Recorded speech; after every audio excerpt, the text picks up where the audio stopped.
¿Qué tal, amigas y amigos? Muy buenos días, muy bienvenidos a México, muy bienvenidos a esta reunión y saludo con verdadero aprecio a Susan Segal, presidenta y CEO de American Society y del Council of Americas, y le agradezco muchísimo el realizar esta reunión en nuestro país. Saludo desde luego a mis amigos y colaboradores en el Presidium, a los embajadores aquí presentes, empresarios, dirigentes de organizaciones empresariales, a todas y a todos ustedes.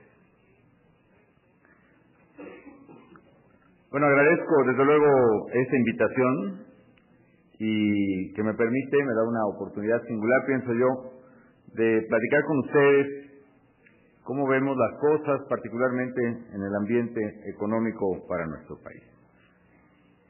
Y sé que el mundo vive tiempos muy difíciles, tiempos que demandan una gran imaginación, un gran esfuerzo, un esfuerzo renovado por parte de gobiernos, de empresas y de sociedades.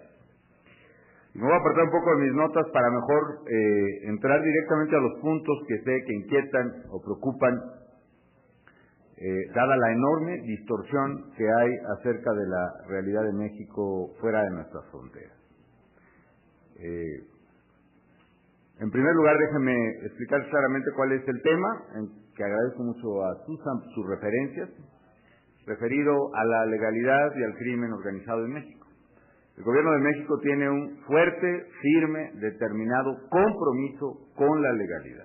Es una convicción personal del presidente y es una convicción de equipo y de sentido del deber de todo el Gobierno federal con los mexicanos. Y no solo con los mexicanos, sino con quienes deciden invertir o visitar a nuestro querido país. Y lo que estamos haciendo, amigas y amigos, es precisamente enfrentar un problema que había crecido en nuestro país y al cual no solo le estamos presentando una batalla sin precedentes, sino que además estamos atacando directamente la raíz de esos problemas con miras a solucionarlos. Y además estamos avanzando en esa solución. Y estamos avanzando porque estamos avanzando en varios frentes. Primero, en el corto plazo, precisamente fortaleciendo la autoridad del Estado en todo el territorio nacional. Es absolutamente falso, absurdo que se señale que México no tiene autoridad sobre un punto del territorio nacional. Yo reto a quien diga eso, que me diga a qué punto del territorio nacional quiere ir y lo llevo. Lo único que le pido es que no venga de vacaciones como parece que vienen algunos analistas a México. Yo lo que exijo es que vayamos precisamente al punto que quieran del territorio nacional para demostrar el imperio del Estado. Sí tenemos problemas, por supuesto, como los tiene también Estados Unidos. Pero lo que tenemos nosotros es una firme determinación de terminar un problema que no ha sido creado en nuestro país, que sufre nuestro país como consecuencia de estar al lado del mayor consumidor de drogas del mundo y del mayor proveedor de armas del mundo. Lo estamos enfrentando en el corto plazo porque estamos movilizando toda la fuerza del Estado, y eso implica no solo policías locales, policías federales, sino ejército, marina, para enfrentar ese problema. Y lo estamos atacando con fuerza y con singularidad. Hemos quebrado una buena parte de la estructura financiera y logística del crimen organizado en México. Hemos decomisado cientos de millones de dólares en efectivo. Incluso en una sola operación decomisamos más de 200 millones de dólares en una casa en la Ciudad de México. Hemos decomisado casi 30,000 armas, de las cuales la mitad han sido armas muy peligrosas, rifles de asalto, lanzamisiles. Aquí, por cierto, no somos ajenos a un fenómeno que también es imputable en Estados Unidos. En 2004 se removió la prohibición en Estados Unidos de vender rifles de asalto. Y desde entonces se han vendido cientos o miles de rifles de asalto hacia nuestro país a los criminales. De manera tal que estamos también enfrentando ese problema que tampoco lo generamos nosotros. Y yo hago votos de que la sociedad, el Congreso y el gobierno americano tome cartas en este asunto. Estamos además enfrentando un problema que tiene que ver con una recomposición de, si ustedes me permiten, el modelo de negocio en nuestro país, que antes era un negocio orientado exclusivamente al tráfico de droga en Estados Unidos y ahora busca posicionarse en el control de mercados. Ese control de mercados implica un esfuerzo por asumir control territorial y ese esfuerzo de control territorial implica un enfrentamiento muy violento, que esa es la esencia de la imagen que se está proyectando sobre este tema en el mundo, entre las propias bandas del crimen organizado. Y si podemos observar precisamente este fenómeno, veremos que la imagen que se ha transmitido de México es que si hay 6.500 muertes en México el año pasado, se genera la idea de que los ciudadanos mexicanos están desplomando, abatidos por el crimen en las calles de esta ciudad o cualquier otra, y eso no es así, y ustedes lo podrán constatar además en su estancia en México. De hecho, de esas bajas que se tuvieron en el año pasado, los reportes policíacos nos indican que más del 90% de esas personas, 93 para ser exactos, están vinculados directa o indirectamente a alguna de las bandas del crimen organizado. Son distribuidores de droga, insisto, el nuevo modelo de negocio es un modelo detallista, un retailer, y precisamente por eso hay una lucha por los territorios, como ocurre entre muchas empresas de gas o de... Ya no digo nombres porque ofenden mis amigos empresarios, pero la verdad es así, es una lucha que están teniendo estas bandas. Incluso una buena parte de ellos que son distribuidores, informantes, sicarios, administradores de giros negros, más de un 30% de ellos nunca fueron reclamados sus cadáveres por ningún familiar, lo que refleja precisamente un fenómeno de confrontación entre bandas. Aún así, amigas y amigos, los últimos datos disponibles, y de veras pueden constatarlos en cualquier institución que haga investigaciones serias, los últimos datos disponibles reflejan que México tiene una tasa de mortalidad o de muertes violentas, una tasa que los últimos datos la marcan en 10.7 por cada 100,000 habitantes, que es una tasa menor a la tasa, tan solo por hablar de Latinoamérica, menor a la de Guatemala, a la de El Salvador, a la de Colombia, menor a la de Venezuela y menor a la de Brasil. Incluso es una tasa menor a la que se registra en varias ciudades de Estados Unidos. Es una tasa equivalente a la que tuvo toda la Unión Americana a principios de los 90. De manera tal, amigas y amigos, que yo mi primer punto es, primero, lamentar profundamente que se haya escalado una campaña que parece que es una campaña contra México. Que la opinión pública y ahora hasta las revistas no solo se dedican a atacar, a mentir sobre la situación de México, sino a exaltar a los criminales. En lo que en México lo consideramos incluso un delito que es apología del delito. No me detengo en los detalles, quizá ustedes los conocen, pero evidentemente eso ni nos arregla a nosotros, amigas y amigos, ni modifica un ápice nuestra firme determinación de fortalecer el Estado de Derecho en México, de garantizar a cada mexicana y a cada mexicano su seguridad, y en eso estamos empeñados. Segundo, que lo mínimo que exigimos es un sentido de corresponsabilidad. Este no es un problema ni mexicano ni exclusivamente de México. Este es un problema que está carcomiendo particularmente a la sociedad consumidora, que es la sociedad de Estados Unidos. Es un problema que está corrompiendo estructuras de corrupción. Sí, en México hemos tenido una corrupción, pero por primera vez el gobierno está limpiando la casa de arriba hasta abajo. Por primera vez están en la cárcel ahora mandos de primer nivel en materia policíaca o en materia de procuración de justicia. Pero si con ese argumento vamos, de que el crimen existe dada la corrupción de las autoridades, lo cual es válido admitirlo, díganme ustedes cómo se explica un mercado tan grande de drogas, el mercado más grande del mundo en Estados Unidos, sin la corrupción de ciertas autoridades en Estados Unidos. Y yo quisiera saber qué autoridades del nivel que yo he puesto en la cárcel han sido siquiera investigadas en aquel país.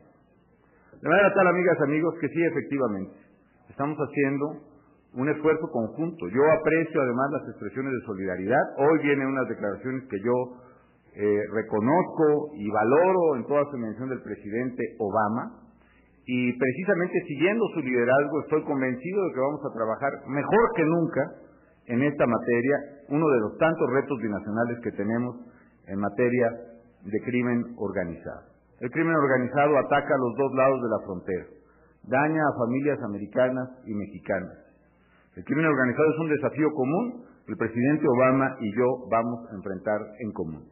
Y, insisto, lo que espera México es que ese sentido de corresponsabilidad que ha expresado el presidente Barack Obama, a quien aprecio, se transmita, primero, hacia todos los integrantes de su equipo de gobierno, segundo, se transmita también hacia todos los liderazgos y medios de comunicación en la Unión Americana, que deben asumir su rol de responsabilidad en este problema, y se transmita también a la opinión pública en ambos lados. Yo lo que les puedo asegurar, amigas y amigos, es que México, el gobierno mexicano, está trabajando más que nunca con una firme determinación de poner la casa en orden.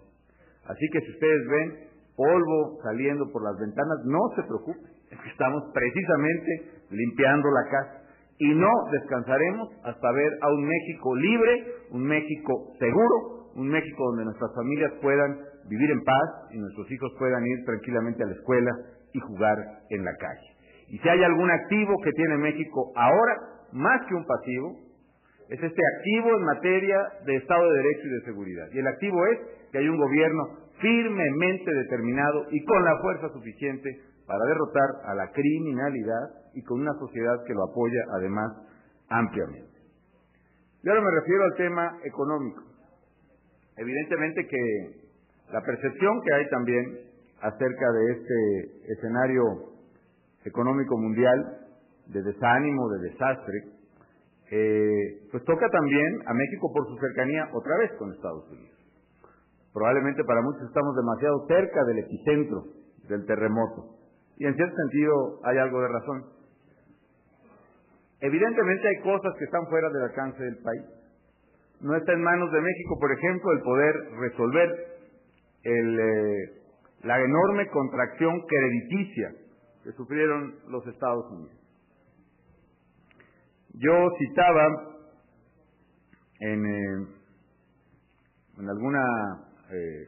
ante un grupo de analistas también, de académicos,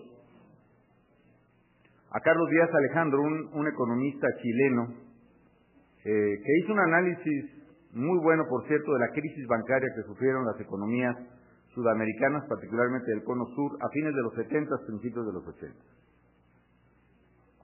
No sé si les suena familiar la historia, pero digamos que los bancos quebraron, se descapitalizaron, hizo una contracción de crédito brutal que llevó a una recesión sin precedentes a esas economías. Y decía Díaz Alejandro que parte del problema es cuando se confunde el negocio del banquero con el negocio del carnicero. El negocio del banquero, ¿cómo es? Es un negocio, como dicen los abogados, intuito persone. Es decir, uno escoge al abogado o al médico específicamente por sus características personales, o al arquitecto que le va a construir uno la casa. Y el banquero también tiene un negocio intuito persone, debe ver a su acreditado, cuando va a verlo debe analizar específicamente cuál es su capacidad crediticia, debe revisar si tiene un ingreso estable, debe revisar con sus colegas banqueros si tiene un historial de crédito respetable, en fin. Y entonces darle el crédito. El negocio del carnicero es totalmente distinto. El carnicero tiene que matar la vaca a las 4 o 5 de la mañana, tiene que acabarla de destazar y abrir su carnicería a las 8, tiene que vender, en pocas palabras, toda la carne que pueda. Es decir, tiene que vender toda la vaca ese día. Y empieza vendiendo los cortes más finos a sus mejores clientes, pero pues luego vienen los filetes y el bistec hasta antes de la comida, y luego las vísceras pues medio las vende o medio las regala a la gente más pobre, los huesos para los perros, en fin. Y en la tarde está limpiando la carnicería. Ese es el negocio del carnicero. El problema es cuando el carnicero se siente banquero y el primer cliente que llega a pedir un corte de carne dice: déjeme examinar su historial crediticio y personal. Pero es mucho peor cuando el banquero asume el criterio del carnicero y entonces se dedica a vender, a colocar todo su crédito en un día y lo más rápido posible, ¿no? Y eso aparentemente pasó, dice Díaz Alejandro, en Chile, en Argentina, en Uruguay, y pasó en Estados Unidos.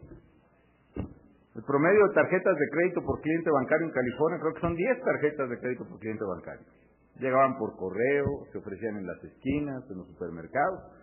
Nuestros compatriotas migrantes buscando una casa para renta, salían con un crédito hipotecario que les pagaba el 100% del crédito, más un 20 o 30% más para amueblar la casa, más el coche. Y nadie se preocupó de ver si las tasas de interés iban a ser suficientemente estables para que este mexicano pudiera pagar o si su trabajo era estable, que sabemos que no lo era.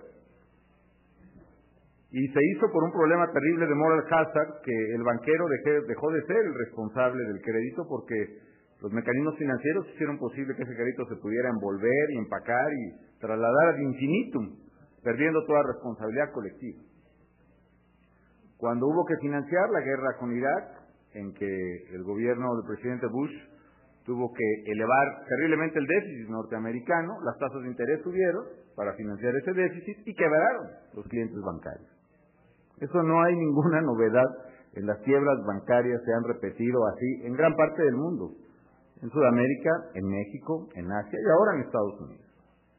¿Y qué es lo que tenemos? Que cuando quiebra Lehman, el 15 de septiembre del año pasado, todos estos bancos que durante más de un siglo, incluso durante la crisis del 29, se habían prestado todos los días y no habían dejado de fluir, que para poder cerrar sus balances de un día para otro se prestaban 1,000, 2,000, 500 millones de dólares.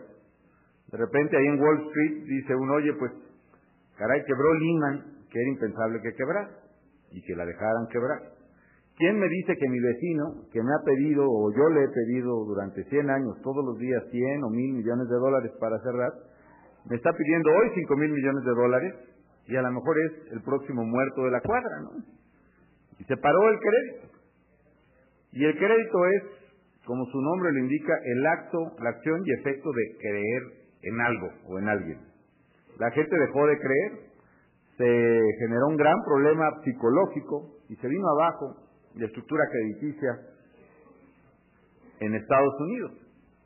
Yo digo que un sistema económico funciona a base de un aparato circulatorio, la sangre finalmente es el crédito, va y viene, esa es la clave para regar la economía, y el corazón es el sistema bancario y financiero. Cuando quiebra el sistema bancario y financiero, finalmente se paraliza la economía. Y se ha paralizado por causas reales, el endeudamiento de los americanos, la irresponsabilidad con la que se condujo el sistema bancario y financiero, y también por causas que van más allá de lo económico, o que son también económicas pero no materiales. Lo que la palabra crédito significa, tiene un elemento de confianza que también quebró, y esa quiebra quizás es todavía mayor a la que estamos viviendo. El Robert Lucas, al ganar el Premio Nobel de Economía, lo hizo porque diseñó la teoría de las expectativas racionales. Y las expectativas racionales precisamente marcan que puede influirse en las decisiones económicas a partir del comportamiento y el pensamiento de los actores económicos. Cuando nosotros prevemos un huracán en el Caribe, consecuencia del cambio climático, pues a mí me interesa el pronóstico del Servicio Meteorológico para ver qué medidas debo de tomar como presidente para auxiliar a la población civil. Pero sé que la opinión del Servicio Meteorológico es irrelevante para el tamaño del huracán. Si el huracán va a ser 4, 5 o 3, va a ser 3, 4, 5, no tiene nada que ver el Servicio Meteorológico. En cambio, en economía, si nos dedicamos a pronosticar la peor catástrofe, bien podemos crear la peor catástrofe, y en parte esto ha sido lo que recurrentemente ha pasado en los últimos 6 meses en el mundo y en Estados Unidos. Es decir, se genera un deterioro terrible de expectativas, se frena la decisión de inversionistas, se frena la decisión de consumidores, y eso incide a su vez en el próximo escenario económico. Si yo como presidente de la República digo que el día de mañana, hoy, está quebrada una institución bancaria del país, y me cree, pues no todos, nada más la 10ª parte de los clientes de ese banco, seguro que por la tarde ese banco va a estar quebrado. Y en la tarde o mañana cuando termine el seminario, o hoy no sé, yo voy a decir, ya ven, se los dije, el banco estaba quebrado, ¿no? Me parece que la conducta de los actores influye poderosamente no solo en las decisiones, sino en los escenarios económicos. Y por esa razón, en alguna reunión que tuve con banqueros mexicanos, que estábamos hablando de la pertinencia de poner en marcha políticas contracíclicas, que alguno me externaba su preocupación de las deficiencias que tuvo en su tiempo las políticas keynesianas, yo le decía, miren, pues el problema puede ser si vamos a necesitar a Keynes para solucionar este problema, o vamos a necesitar a Friedman para guardar el equilibrio en las finanzas públicas. Yo creo que hay que tomar un poco de los dos, ¿no? Hay que tomar a Friedman para mantener un equilibrio estable y de largo plazo en finanzas públicas, para dejar que el mercado ponga sus mecanismos en acción, y hay que tomar un poco a Keynes para poder contraponer el esfuerzo del gobierno en una situación de una caída tan fuerte en la demanda externa. Pero yo digo que más que Friedman o Keynes, a lo mejor a quien vamos a necesitar mucho más es al señor Freud, porque la pérdida de confianza, de credibilidad y de certeza en quiénes somos y qué podemos hacer, pues está haciendo mucho más daño que muchos factores de la llamada economía real. Ese es mi punto de vista. De ahí la importancia de puntualizar qué exactamente está ocurriendo en México. Y lo que está ocurriendo es lo siguiente: sí tenemos un problema, porque somos una economía que está fuertemente correlacionada a la economía de Estados Unidos y estamos cerca de este epicentro. Pero también hoy, a diferencia de otras crisis que se han vivido en el pasado, además de que esta es la primera, por lo menos la primera de muchas, que no se originó en México, hasta raro se siente uno, ¿no? A pesar de que esta crisis viene de fuera, hay otras diferencias aparte de esa, que vale la pena que ustedes lo conozcan a la hora de hacer un análisis sobre México. Y empiezo precisamente por el tema del sistema bancario y el sistema financiero mexicano. Nosotros ya tuvimos esta película, ya la vimos en 1995-1998. Ya pagamos un costo muy alto por los errores cometidos en la regulación deficiente, en la voracidad de la inversión financiera, en el análisis poco cuidadoso de los mercados, en pocas palabras, en haber quitado el criterio del banquero y puesto ahí al frente el criterio del carnicero. Y pagamos un costo muy alto, pero hemos saneado nuestra banca, hemos saneado nuestro sistema financiero, y mientras en varias naciones del mundo, entre ellas las economías más desarrolladas, la pregunta es qué tanto el gobierno va a sanear precisamente el sistema bancario, y mientras esa pregunta no termine de contestarse, probablemente la economía no termine de empezar su recuperación. En México tenemos un sistema bancario sólido. Cuando llegó a plantearse los protocolos de Basilea en México, que obligaban a que los bancos tuvieran una tasa de capitalización, es decir, capital versus activos financieros en riesgo del 8%, mucha gente puso el grito en el cielo, porque parecía inalcanzable esas tasas de capitalización. Hoy en México, amigas y amigos, México tiene una tasa de capitalización, capital contra activos en riesgo, del 14% en promedio en el sistema bancario. Tenemos un sistema bancario sólido. Sí hay un problema en Estados Unidos de sobreendeudamiento de las familias en Estados Unidos. En México no tenemos ese problema de sobreendeudamiento. Y aunque los empresarios, y con razón, hablan de una caída en el crédito en México, que es connatural a esta contracción crediticia mundial, en México todavía la cifra disponible al mes de enero habla de una tasa de crecimiento del crédito a las empresas del sistema bancario del 16%. Por supuesto, está influenciada por otras medidas que hemos tomado por parte del gobierno. Por primera vez, el crédito a pequeñas y medianas empresas fue superior casi en un 20% respecto de lo que teníamos el año pasado, porque estamos haciendo un programa de garantías y colaterales al sistema para que preste a pequeñas y medianas empresas, un programa que alcanzará los 250,000 millones de pesos en los próximos 4 años. Segundo, tenemos las finanzas públicas en orden. Y en parte ha sido por la disciplina financiera que ha seguido no solo mi gobierno, el gobierno anterior del presidente Fox, el gobierno anterior del presidente Cedillo, que ha permitido que México corrija el problema estructural de finanzas públicas, sino por reformas medulares, que de alguna manera mencionaba ya Susan, que hemos hecho en los últimos 2 años. Una reforma hacendaria, yo sé que no fue muy popular, pero pues me dicen que reforma hacendaria es popular, se las compro, ¿no? Y una reforma al sistema de pensiones. Hemos hecho lo que no han hecho una serie de naciones subdesarrolladas y desarrolladas en todo el mundo, que no ha podido hacer Alemania, que no han podido hacer varias naciones de Europa, que no han podido hacer una de las principales economías del mundo, y que cambiar nuestro sistema de pensiones de los servidores públicos, de los 2,5 millones de servidores públicos, del tradicional pay as you go al sistema de cuentas individuales. ¿Sabe cuánto vale eso para las finanzas públicas, amigas y amigos? ¿Sabe cuánto implicó este solo cambio para la salud y el vigor de las finanzas públicas mexicanas? Implica un ahorro de 30 puntos porcentuales del Producto Interno Bruto a valor presente neto. Esto significa una diferencia brutal entre tener finanzas públicas comprometidas en el mediano plazo y tener finanzas públicas a salvo. De manera que no solo hemos tenido salud en las finanzas públicas, hemos arreglado problemas financieros estructurales que parecía imposible resolver. Yo recuerdo hace 5 años, cuando una sola institución trató de hacerlo, el Seguro Social, se paralizó la vida del país, se bloqueó el Congreso, se generó una gran movilización social. Hoy ya resolvimos este problema, no solo ahí en el Seguro Social, en la Comisión Federal de Electricidad y en los más de 2 millones de trabajadores al servicio del Estado. Y no solo es equilibrio financiero en finanzas públicas, no solo es sistema bancario sólido y no solo es problema resuelto en materia de pensiones, que es un costo actuarial brutal para cualquier gobierno.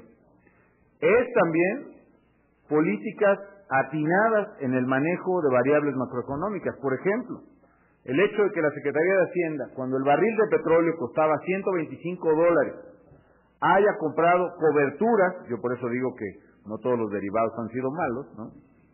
Haya comprado coberturas financieras que nos garantizan que todas las exportaciones de petróleo mexicano durante 2009 se paguen a $70, es decir, al doble del precio de hoy. Eso significa tener también solidez en variables de finanzas públicas para hacer frente precisamente a este problema. Y que además de esas coberturas petroleras, tengamos reservas, no me refiero a las del Banco de México, que por cierto son casi 4 veces el valor de nuestra deuda externa. Tenemos reservas, fondos de reserva petrolera, fondos de estabilización petrolera, que serán del orden de unos $9,000 millones y que nos permiten además compensar cualquier caída en el gasto. De manera tal que el gobierno mexicano tiene posibilidad de sostener finanzas públicas sanas y de implementar una política contracíclica como la que estamos implementando, una política que vale casi 1.7% del Producto Interno Bruto, para compensar precisamente el choque de demanda que va a sufrir la economía mexicana viniendo de Estados Unidos. Y no solo eso, sino que tenemos las coberturas y los fondos de estabilización petrolera que nos van a permitir diseñar una estrategia de salida para el 2010 que nos permita, una vez que pase lo peor de la crisis, seguir con finanzas públicas sanas y haber compensado, hasta donde puede compensar una economía como la mexicana, estas variables. En materia de finanzas públicas también hemos reducido la deuda externa. De que yo entré a la presidencia de la República al segundo año de gobierno, al 1 de diciembre de 2008, la deuda pública externa mexicana se había reducido a la mitad. Yo recuerdo que en los 80s o 90s la deuda mexicana había superado los $100,000 millones. Ese 1 de diciembre la deuda mexicana era de $25,000 millones. Mucho menos que el 10% del PIB, comparado con las cifras que habían rebasado más de la mitad del PIB en algún tiempo.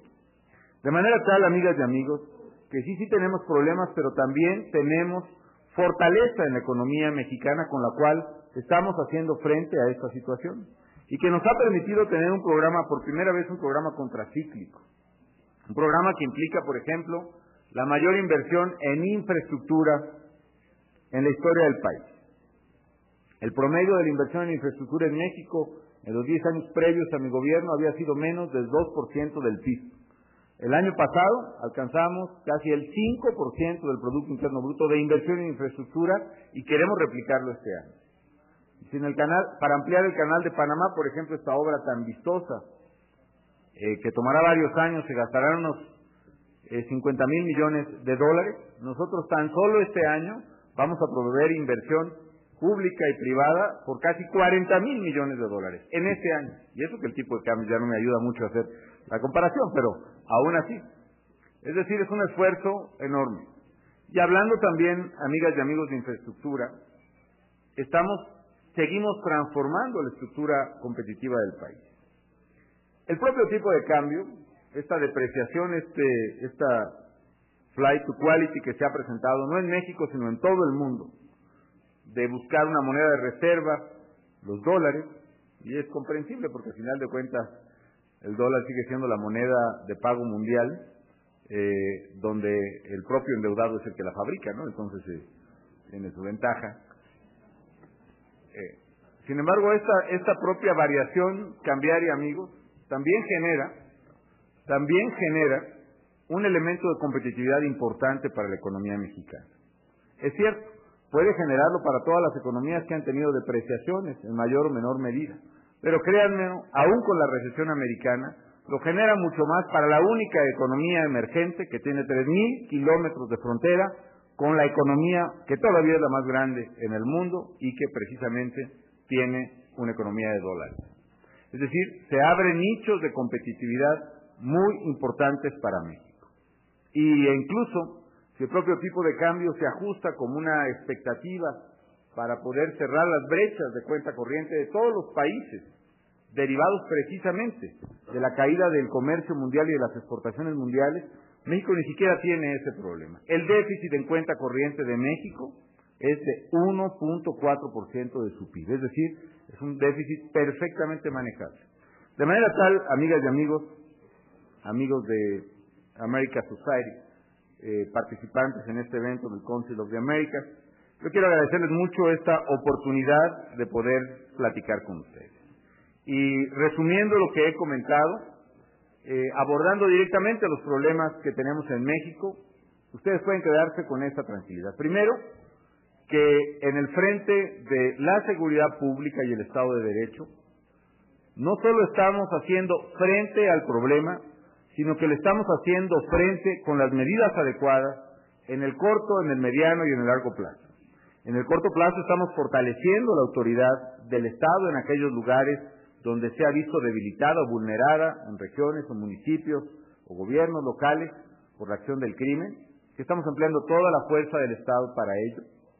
En el mediano plazo estamos fortaleciendo las policías, estamos barriendo las escaleras de arriba para abajo, estamos a través de la operación limpieza erradicando la corrupción de los órdenes policíacos y poniendo nuevos oficiales que están perfectamente sujetos a mecanismos de control de confianza, de vetting, como se dice en Estados Unidos, exámenes poligráficos, exámenes socioeconómicos, exámenes psicológicos, que nos permiten tener una policía más confiable. Estamos fortaleciendo el ingreso de los elementos de las Fuerzas Armadas y de las propias policías. Estamos estableciendo un sistema nacional que nos permitirá tener una policía sólida. Estamos elevando las capacidades tecnológicas de la policía mexicana, que nos permitirá tener una verdadera policía científica para combatir el delito. Estamos construyendo una plataforma, la Plataforma México, que nos permitirá contar con una de las bases de datos de criminalidad y policías más importantes, desde luego la más importante de América Latina, pero tanto en vanguardia tecnológica como en su tamaño, será en el mediano plazo una de las más importantes del mundo. Y en el largo plazo hemos transformado nuestro sistema judicial para ir a un sistema mucho más transparente de juicios orales que hará de nuestro México el México seguro, el México legal, el México limpio que queremos. Y en materia económica, amigas y amigos, sí estamos efectivamente, como cualquier país, viendo y viviendo los efectos de esta crisis económica internacional. Ustedes lo saben, al igual que yo, por cierto, que independientemente de su duración, que quizás sea lo discutible, las crisis, así como las bonanzas y los auges económicos, son de carácter temporal. Si algo debe tener presente hoy es que la economía camina en ciclos, avanza en ciclos, en periodos de auge y en periodos de caída.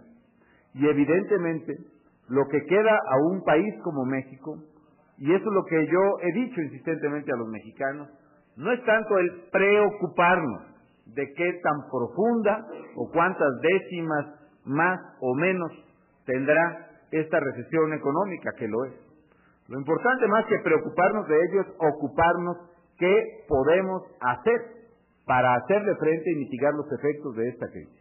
Y lo que está haciendo el gobierno de México es precisamente ello, poniendo todo lo que esté a su alcance para compensar esta caída de demanda, invirtiendo más que nunca en infraestructura, poniendo en práctica programas de empleo temporal, programas de paros técnicos que verdaderamente han evitado, por ejemplo, que en estos 2 meses 160,000 trabajadores mexicanos pierdan su empleo en el sector de las manufacturas, poniendo en práctica programas y acelerando mecanismos que puedan acelerar la competitividad de las empresas, como por ejemplo la posibilidad de aplicar ya plenamente en México investigación tecnológica a la producción agrícola, como por ejemplo la reducción de barreras al comercio, barreras físicas independientemente de la lucha que tenemos contra el crimen, eliminar y quitar retenes que obstaculizan la exportación de productos agrícolas, como por ejemplo avanzar en el otorgamiento de nuevas frecuencias de licitación y concurso de nuevas frecuencias en el área de telecomunicaciones, como hacer las reformas que hemos hecho, no solo la de pensiones o la fiscal, sino también la energética, que va a permitir la inversión en México para producir petróleo y gas natural a los niveles competitivos que tiene que producir nuestro país. En suma, amigas y amigos, estamos bien conscientes de la tormenta, pero también estamos bien firmes en el rumbo y en la conducción del país. Sabemos a dónde queremos llegar. Estamos haciendo todo para llegar allá. Y más allá de la coyuntura, más allá de estos problemas asociados a esta crisis económica internacional, ténganlo por seguro, llegaremos a nuestro objetivo. Y México va a ser un país con una economía competitiva, generadora de empleos. México será, como lo siguen pronosticando diversas firmas de prospectiva en el mundo, la 5ª economía más grande en la década de los 50, después de China, de Estados Unidos, de India y de Brasil. México será el país que queremos porque en eso estamos trabajando los mexicanos.